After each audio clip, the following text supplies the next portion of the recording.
Today I wanted to share with you a fast-growing shade tree that is also known as the miracle tree, and it is one of the few trees on my small urban property that I have planted two of. We are going to talk about what this tree is, how to grow it, and how to use it. Stick around.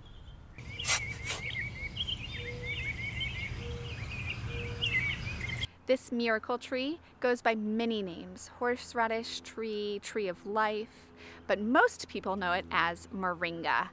This tree is so incredibly easy to grow that there is no reason you shouldn't have one planted in your yard or garden. This tree is incredibly nutrient dense and can literally prevent malnutrition.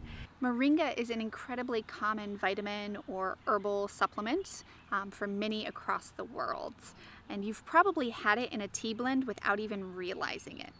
It has 10 times more beta carotene than carrots, 7 times more vitamin C than oranges, 17 times more calcium than milk, and 15 times more potassium than bananas. It also helps increase the blood antioxidant level, and it reduces blood sugar, and it helps with inflammation. We have this amazing nutrient-dense tree. How do we actually use it? The most common use typically is in some sort of herbal tea blend. I make my own tea blends here at my homestead. I love to mix like lemongrass or lemon balm and tulsi, basil, and moringa. It's one of my favorite teas. But you can throw it in any sort of herbal tea blend. Even by itself is good too.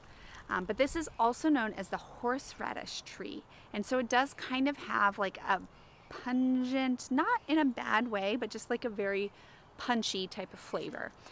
So you can eat this raw. You can also throw it raw into smoothies, but a lot of people like to cook with it because when you cook with it, it kind of tones down the flavor and it melds and blends with some of the other things you're cooking.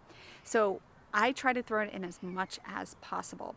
I keep some dried inside or will come out fresh and use it, but it can go into soups. It can go into any sort of sauteed dish. If you're making a curry, throw some in. Pretty much any way you can squeeze it in, I'll throw in a couple of spoonfuls. And remember, you don't need a lot of this plant to get the nutritional benefit you're seeking. So even if it's a couple of tablespoons, you're still going to be giving yourself a tremendous boost of vitamins and nutrients. Many people will use the leaves and completely overlook the fact that the seed pods, also known as moringa drumsticks, are also edible. Now you can eat them when they are at the thin pencil stage as a green bean substitute. You just cut the long pods up into like bite-sized pieces and you can throw them in soups or saute them.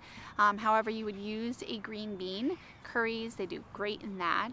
But also when they get larger at this stage, when they're firm and non-bendable and much thicker, you can boil these and then scrape out the inside, and that is edible as well. Now, once these seed pods dry, you're not done yet. You can use them to purify water. They actually use this in underdeveloped countries as an effective means of removing sediment and eliminating bacteria from the water. This truly is the tree of life. I don't know if you're like me, but I like easy. This tree fits the bill. It is outside of my time-intensive, labor-intensive garden space. It's in the front yard, and after I watered it to get it established in its home, I have yet to water, fertilize, or do anything else for this tree aside from pruning, which we'll talk about in a little bit. This tree is so low maintenance and so easy to grow. It can be grown from seed or cuttings.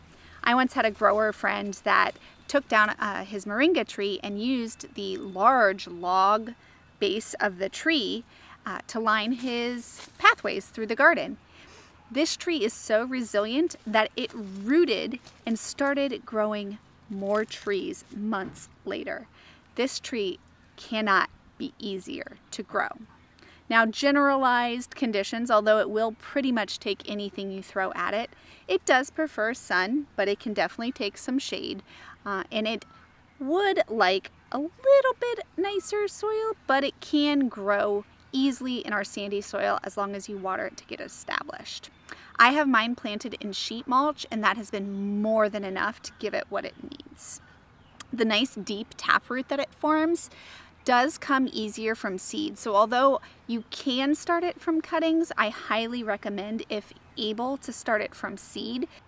A few more tips on caring for your moringa once it is established.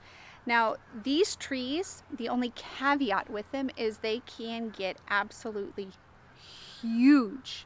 Now, that could be a good thing. If you're starting with a bare lot and you have zero shade, you may happily welcome a fast-growing shade tree. But if you are working in a smaller space, you will have to prune this.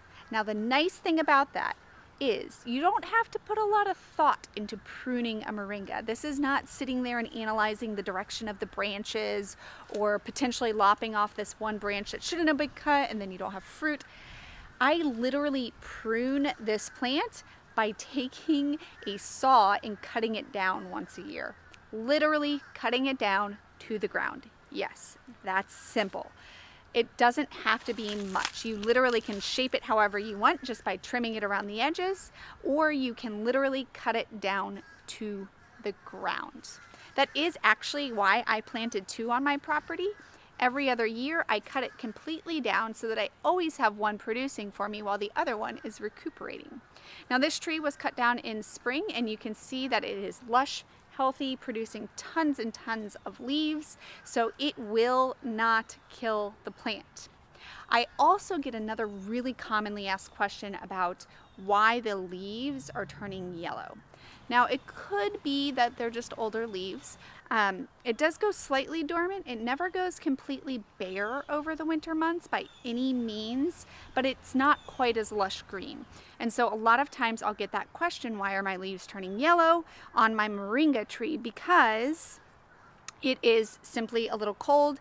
It's daylight sensitive. It knows the time of the year, and so it is kind of going into its more dormant state. So yes, we want to eat our greens. We want to get lots of nutrient-dense food, but clearly there is only so many pounds worth of moringa that we can consume at any given time.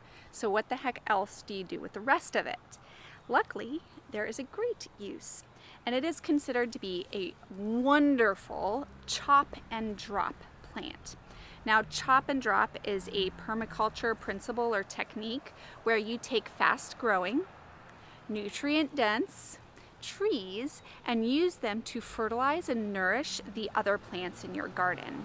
So when we cut off branches that are growing over the pathway, or when we do our annual pruning and take the entire tree down, if that's how you decide to manage it, you'll have a lot of extra plants that you don't need to dry or eat fresh. So what you do is you just cut it up into little pieces and you can stick them underneath your fruit trees. You can put it into your compost pile. You can use it as a mulch to decompose in place on top of your garden beds.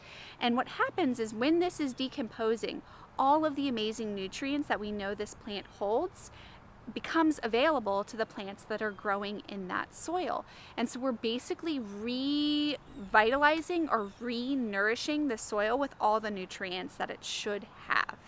Moringa is a beautiful, fast-growing shade tree, and I truly don't know if I or the bees and butterflies love it more. This tree will grow super well in subtropical or tropical environments, and in my personal opinion, should be one that pretty much anyone with a yard should have at the top of their list. If you want to find out 2 other vegetables that I recommend in my survival trifecta, make sure to check out this video next.